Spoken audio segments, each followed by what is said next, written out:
Is Ed Milliband? Ed, Claude, turn it round. Scrap the bedroom tax. Scrap the bedroom tax.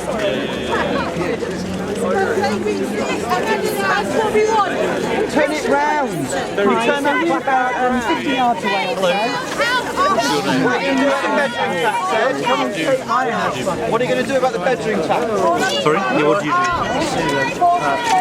Oh, right, and what are you doing?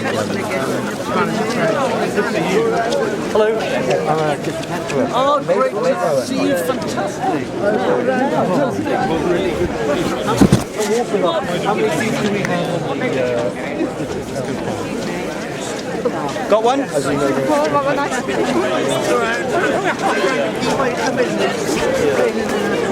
There we go. Come round, Simi, out in front of that. I don't think. I took a few, but I don't know whether it's on camera.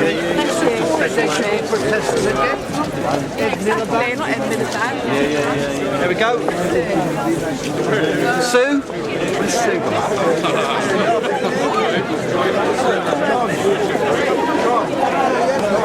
Stand with the... Lucy, turn round with that placard. Lucy, turn round with it.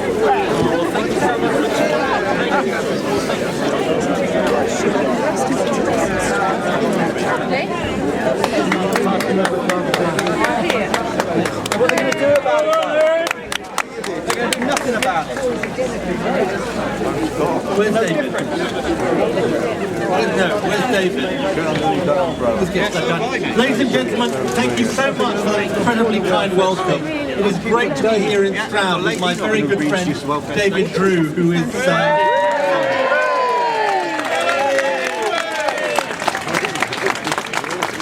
buried in the crowd somewhere. Now come on, David. Fight your way through the crowd. It's all his relatives, he says. Relatives and friends. Come on, get up on the platform. No, this is the nearest I've ever been to a leader. Look, David... Yeah, I think we should sing him a happy birthday, don't you think? It's David's birthday today and he chose to spend his birthday with me. So before anything else, I think we should have a rousing chorus of happy birthday. So I'm going to start. Happy birthday to you. Happy birthday to you. Happy birthday, dear David. Happy birthday to you. Look, that is the first time I've ever done that before with a microphone at a political meeting. Look, can I just say it is great to be here with you in Stroud. I wanted to come here, obviously, to support our campaign in the county council elections. Also to support my very good friend David Drew, who is the candidate, as you know, the Labour parliamentary candidate for Stroud at the general election. And look, I've got one very clear message to you today, which is there are lots of people who are saying after 3 years of this government that they have failed. And they are right. This government has failed. But the question is, and the question so many people are asking is, can we turn the problems of the country round? Are our problems so deep, so profound that nobody can do anything about it? Well, look, my answer to you is, yes, we can turn the problems of the country round. Absolutely. Now, how do we turn the problems of the country round? The first thing we do is we get young people back to work. Just let me say that there'll be people who want to ask questions, and I will promise to give you a chance to ask questions. I'm going to just say a few things for a few minutes, and then I promise you'll get your turn. Let's start by putting our young people back to work. There are young people, tens of thousands, hundreds of thousands, 1 million young people across the United Kingdom who are not working because of this government. But it's easy. We could get them working again. Tax the bankers' bonuses and get Britain's young people working again. That is the first thing I will be doing as Prime Minister. Secondly, look, we've got to start building houses again in this country. We haven't built. Let's get those houses built again and put our construction workers to work again in this country. The next thing we've got to do, we've got to make council houses. Someone says absolutely, council houses are part of it. Council houses, affordable homes. We've got to do what they did in the 1940s and 1950s and get houses built in this country again, because we have a profound housing crisis that is affecting people right across this country. Next thing we've got to do, we've got to make a difference to people's standards of living. So many people are struggling to make ends meet. And you know what this government is doing in this month of all months, when we've got the bedroom tax, we've got all of these things hitting the most vulnerable people in society. What are they choosing as their priority? They are cutting taxes for millionaires. For someone on £5 million a year, let me just tell you this, because the government doesn't want you to know it. How much do you think they're getting as a tax cut? Not £1,000, not £10,000, but £250,000 a year tax cut. Isn't that disgraceful, ladies and gentlemen? I say, use that money to protect tax credits that make work pay for ordinary families in this country. Let's have a mansion tax so we can bring back a 10p tax rate in this country. And let's do something else. Let's take on the energy companies, the train companies that are ripping people off right across the United Kingdom, including here in Stroud. Renationalise them! Let's make a difference to people's standards of living. Look, there's one other thing I want to say to you, which is about our offer at the next general election. I don't just offer a different style of management from David Cameron. I offer a different vision of this country. You know what these Tories will do, and we've seen this in the last couple of weeks? They will try and divide our country. And you're going to see a lot more of it between now and the next general election. They will divide our country between those on benefits and those on work. They will divide our country between the public sector and the private sector. They will divide our country between people in trade unions and people outside trade unions. You're not going to get that from me, because I think the way Britain succeeds, and the way we've always succeeded in the past, is by being a united, not a divided country. And you know, think back to the Second World War and the stories my dad used to tell me about his time in the Royal Navy. It wasn't about a divided country. It was about people of all classes, all backgrounds, all walks of life coming together. There's a simple phrase for that. It is one nation. It is about using the talents of every person in this country so that we can succeed. That is my vision of the country. That is how we'll get this country back on its feet. That is what Labour offers, and I urge you to go out and vote in the county council elections for Labour candidates, and then vote this man in 2015 as the next member of Parliament. Thank you very much.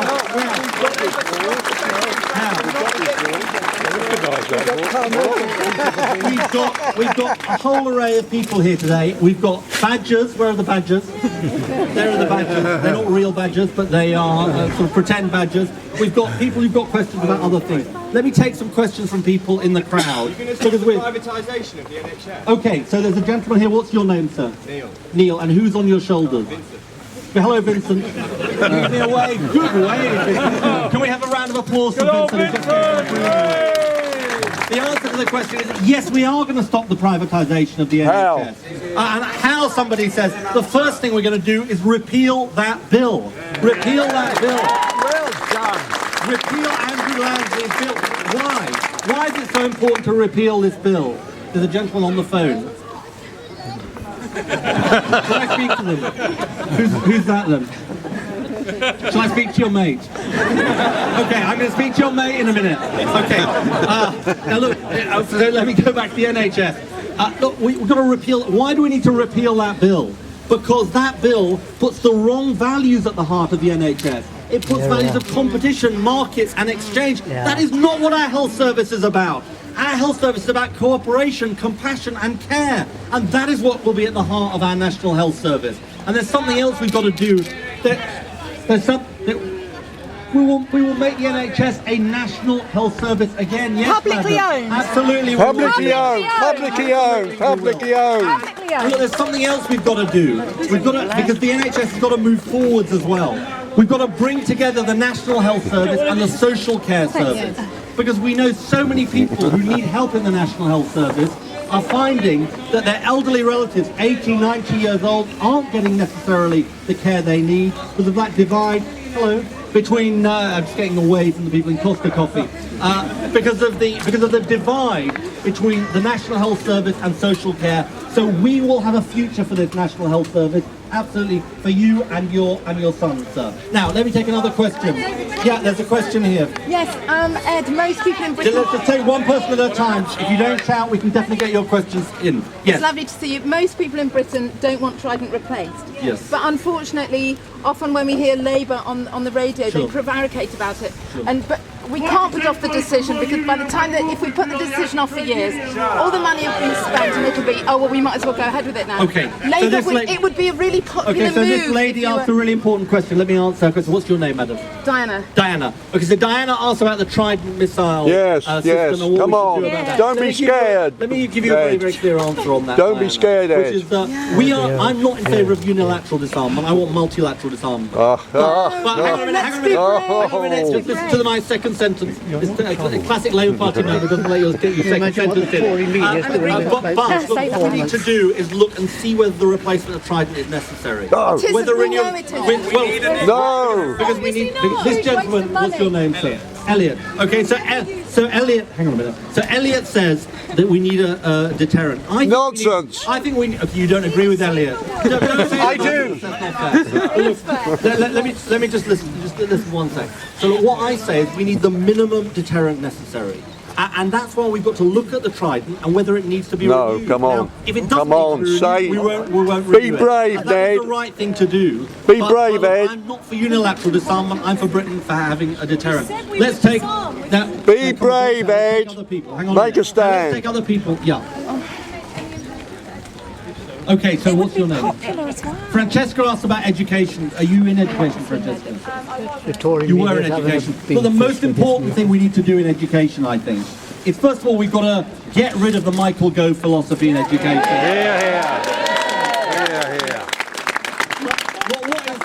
Where do you even start with Michael Gove? This lady agrees with me about Michael Gove. So where do you even start with Michael Gove? First of all, he centralises. He claims to be a localiser. Yeah. He's centralising education in this country. He's actually trying to run 3,000 secondary schools from Whitehall. You can't do that. You've got to have a proper role for local government when it comes to education. Secondly, you can't squeeze creativity out of the curriculum as Michael Gove is doing. Art subjects, drama subjects, all of those subjects are incredibly important subjects in education. Thirdly, he is old-fashioned in the worst sense of the word, because he wants to go back to academic-only subjects. We need good vocational subjects for our young people. And just one sec, the engineering diploma, which is incredibly good diploma, he got rid of it. So what we've got to do is we've got to bring back proper vocational qualifications for our young people. And you know, that is a priority. Let's try and make university more affordable for people, but let's also give proper vocational qualifications and apprenticeships for the 50% of young people who don't go to university, because they deserve a future as well. Now, who else?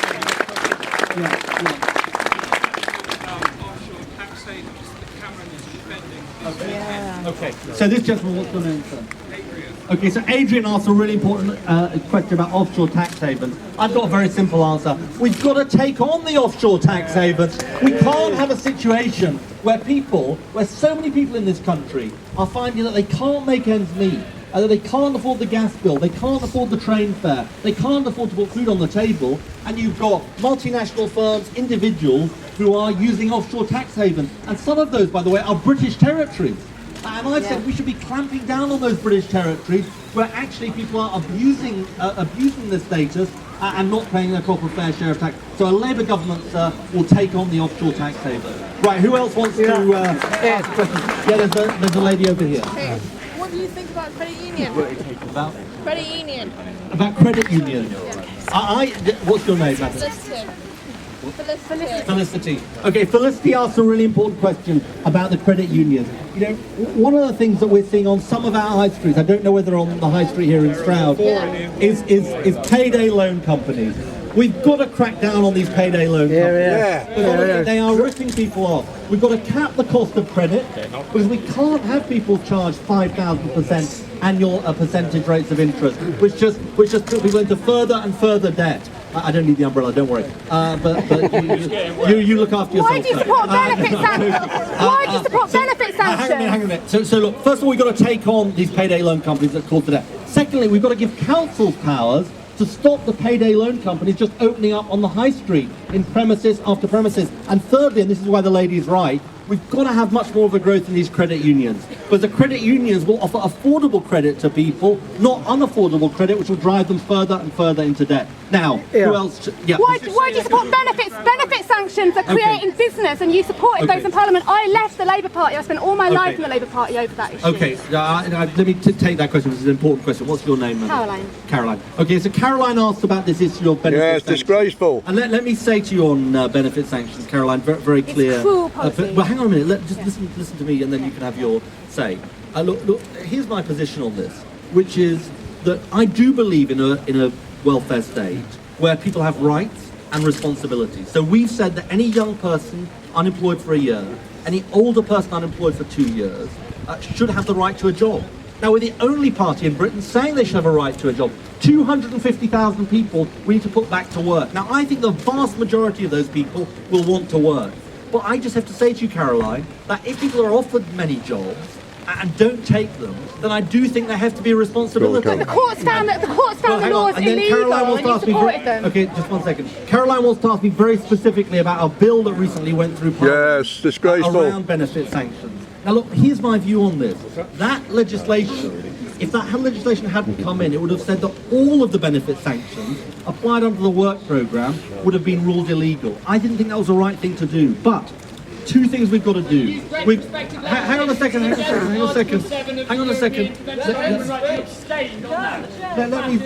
Let me speak, gentleman in the green jacket.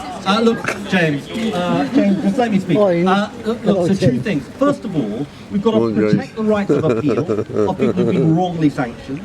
And secondly, and this is something that we have now obtained, we've got to have an independent inquiry into why they've got league tables for benefit sanctions, which Ian Duncan-Smith has consistently denied. Look, I know we're not going to agree on it, Caroline, but that's my position. Gentleman next to you. Well, not so much a question. Okay, and I'm going to come to this lady in a sec. Not so much a question, Ed, but a statement. Okay, We've had a good meeting here today where everyone's been free to express different views. What the Tory media is going to make of that, I don't know. But will the same people be protesting when Carmichael's having his meetings? Will they be coming along and shouting about Yes. Don't Well, I hope worry they about will. it. Don't worry There's a about chance that that you'll at get all. beaten I'm up, sure they mate. will, sir. What's your name? There's no Ken. Ken. Are you a Labour Party member, Ken? No, but I support David Drew. Ah, fantastic. We all support David True.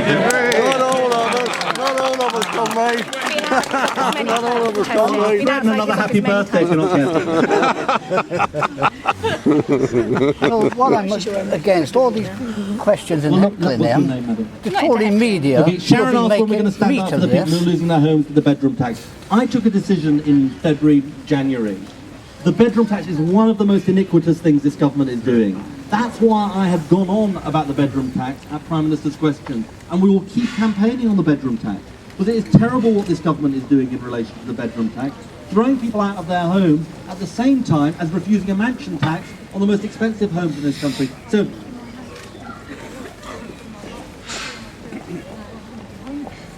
incredibly sorry to hear that. Well, look, one of the things that we should do, madam, is that after this meeting we will take your details, and I'm sure David will try and do everything he can with the local authority to try and, in your case, it doesn't take away from the general iniquity of the bedroom tax, to make your case and to see whether we can get you extra help. Well, look, this is terrible. This is why we've got to get this government out, so we don't have things like the bedroom tax. I'm going to take this lady. What are you going to do to motivate people who've just graduated? I've just graduated from Cambridge University. It took me 9 months to get my first job, and I'm earning the same amount of money that people in my hometown earned. I'm Lorna. Okay, so Lorna, just for those who didn't hear, Lorna graduated 9 months ago from Cambridge. Congratulations to Lorna on having graduated from Cambridge. Now look, what we've got to do, and Lorna's saying it took me 9 months to get a job. Look, we've got to get people like Lorna working again. And that's why I said to you right at the beginning of this meeting that my priority was to get young people back to work in this country. Look, they've had 3 years of their economic experiment. Their economic experiment has failed. And that's why we've got to... Look, it's not complicated, this. If you cut VAT and put more money into the economy would start moving again. If you started building homes again, the economy would start moving again. If you gave businesses incentives to take on people, the economy would start going again. If that is the way that we will get young people back to work, and indeed older people back to work. But the other thing, Lorna, is that we guarantee young people that they will have a job, unlike this government. Because we can't leave young people like yourself and others year after year on the dole, unable to find work. Right, who else wants to, one of the badgers wants to ask a question. Yeah. Jean, we'd love to see your face. The badger's fine, but we'd love to see your face. Right, okay. Number one, Yeah. I've been campaigning now for almost 2 years, and we know that there are traditional Conservatives leaving Conservatives to vote Labour because of your stand against the cull. Yeah. That's number one. Yes. Number two, we need opposition database. Okay. Okay, so 2 questions for those who didn't hear about the badger cull, which, is it? Jean and a number of other people who I've talked to on the way here feel very strongly about. Look, this badger cull, it's really important. Jean will know more about it than I do. But the reality of it is we looked at this in government as to whether it was going to solve the understandable problem that people were worried about, the farmers were worried about around TB. It is not going to solve the problem. It is not going to solve the problem. And frankly, it is not based on scientific evidence. I think it is based on prejudice that the government is doing the badger cull. And what is even worse, and you would expect this with this government, is they're not only wrong, but just one sec, they're not only wrong, but they're incompetent.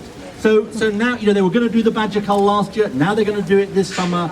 It is wrong, the badger cull, it is not based on evidence, and we are clearly against it. And I take your point, and I think Mary Cray, by the way, has been doing a brilliant job for us on the badger cull, and I will take back your message about the opposition day debate.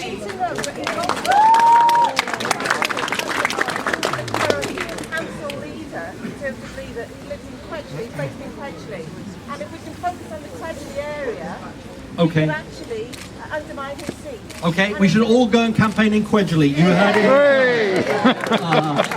Quedgley, you don't know what's coming. Right, okay, the gentleman over here, and then a lady behind you.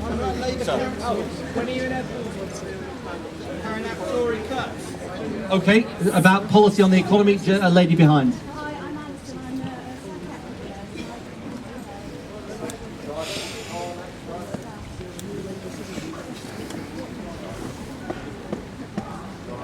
Okay, so there's a lady who's a staff nurse in the NHS who's obviously doing a fantastic job and is saying that she doesn't feel supported by this government. Let's take one more in this round. Who else wants to ask a question? Lady here. Also wanted to reiterate that. When are we going to be able to on the doorstep and actually say this is Okay, let me answer those questions. First of all, the question from the staff nurse. Look, one of the worst things about this government's reorganisation is that they are spending billions of pounds on a top-down reorganisation, and at the same time we've lost, I think, 6,000 nurses from the National Health Service since they came to power. So that's billions of pounds that could have been spent on nursing and is actually being spent on rearranging the deck chairs. That is totally wrong, and that is not what we do. The best way we can support our nurses in the NHS is, as I say, by putting the right principles back at the heart of the health service. I think the other thing we've got to do, by the way, is say that the vast majority, just one sec, sir, and I will come to you, I promise. The vast majority of nurses in the NHS do a fantastic job, don't they, ladies and gentlemen? Let's hear it for the fantastic nurses. And I think we've got to recognise the job that our nurses do. Now let me come to this question on the economy that both of you asked. Look, I'm very clear. What would we do in government tomorrow is on the economy? I'm very clear. We would start investing in our infrastructure in the economy, because we need to invest in our infrastructure, like housing, to get the economy moving. We'd have a temporary cut in VAT.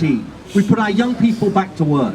We give incentives to small businesses to start hiring again. And actually we cut VAT on home maintenance and repairs to also help that section of industry. Now, when it comes to what we'll do in 2015, we'll obviously talk about that nearer to 2015 when we know the state of the economy. Because look, what has this government got most wrong? As the state of the economy has changed, they've done nothing to change their policy. They started off with austerity, they're carrying on with austerity, irrespective of the state of the economy. So we have a very clear message on the doorstep. We will get this economy moving again, and it is what this economy frankly needs and this country needs. Now I'm going to take one more round. Who else wants to ask a question? Yeah, lady over here. Yeah. Do you support the living wage? Okay, yes is the answer to that question. Gentleman behind you, I'll say a bit more. But... When are you going to denounce New Labour? Oh, I'm not. What's your name, sir? Claude. Are you a Labour Party member, Claude? No. Oh, right. Can we tempt you back, Claude? You're never going to get me into the Labour Party until you denounce New Labour. Right, okay, I'll come to your question in a second. And then the gentleman in the red, you get the final question. Employment law, when are you going to reduce the time to go to an employment tribunal? And also, are we going to get away with the fees and the deposits for employment tribunals? Okay, let me deal with those. Questions.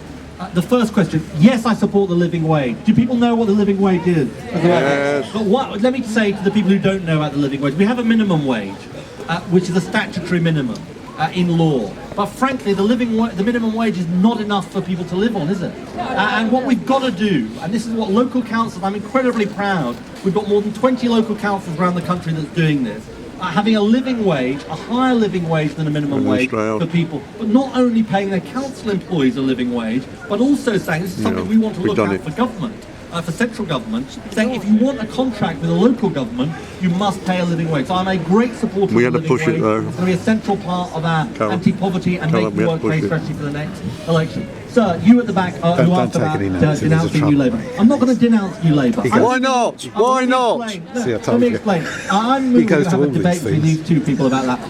Look, I'm moving on from New Labour. Why do I say I'm not going to denounce it? Because I think we did good things in government. We invested in the health service. You know, the health service was a basket case in 1997. And we brought the health service back from the brink. I went to a comprehensive in London. which was an old Victorian building. Under the last Labour government, it got rebuilt. That is a transformed school. Millions of people across this country who are getting tax credits, peace in Northern Ireland, the minimum wage. You know, there's lots and lots of things. Now, do I think we made mistakes? Absolutely we made mistakes. Should we have invested in housing much earlier? Yes, we should. Did we make mistakes on things like immigration, on Iraq? Yes, we did. So I'm not going to denounce New Labour. I am going to move on from New Labour. And I think that's what we need to do as a party. And I hope we can get you back in the party. Someone will get you a membership form at the end. Or you can go online. Now, the gentleman who asked about unfair dismissal. Look, let me just say this, because we're in discussions with our friends in the trade unions elsewhere about some of these issues. But look, the basic point is this. The Tories think that the way you succeed as a country, when we have the most restrictive labour laws in the whole world, is by making things even worse for employees. I mean, for goodness sake, the idea that we should be making it easier to fire people, we should be making it easier to hire people in this country, not easier to fire people. So we've got to go in a totally different direction from them on those issues. Let me just say a couple of things finally. Look, we are trying to do politics in a different way. That's why we've come to the town centre here. It's partly to support it's usually sunny here. My very soggy friend David Drew, but he may be wet. He may. No, he's not. He may have had the rain fall on him, but he was never wet. Look, let me be frank about this. Look, Parliament needs people like David Drew. Parliament needs people of principle. Parliament needs people who care about issues like climate change and the environment. Exactly, climate change. What are you going to do about it? Parliament needs people who will fight for Stroud. This man will fight for Stroud. People who don't toe the party line, I'm not so sure about that. Independent-minded, I think we call it. Look, we need David Drew back in Parliament. We need a Labour government to turn this country around. Thank you very much. Enjoy the rest of your day. Well done.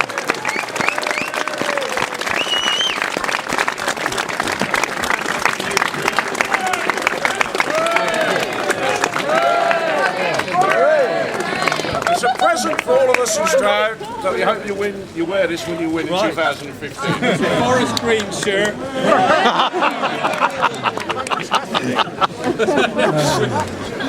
Oh yes.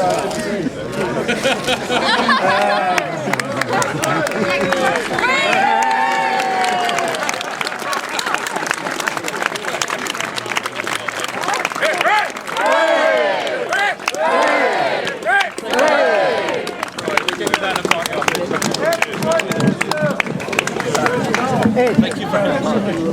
Okay. Yeah, definitely. doing some of the things that your predecessors did. Thank you. Remember, the worst Labour government is still infinitely better than the best. Very important. Let me introduce you my old friend John Morrison. Now, John is Nice to meet you. We've been at the city. Seriously, the biggest issue is climate change. Totally is. We're all pushing away from it. We're denying it. No, I'm not pushing away No, but what I'm saying, you've got to really be bolder. You've got to be much bolder as a party. Okay. And I speak as a I'll make.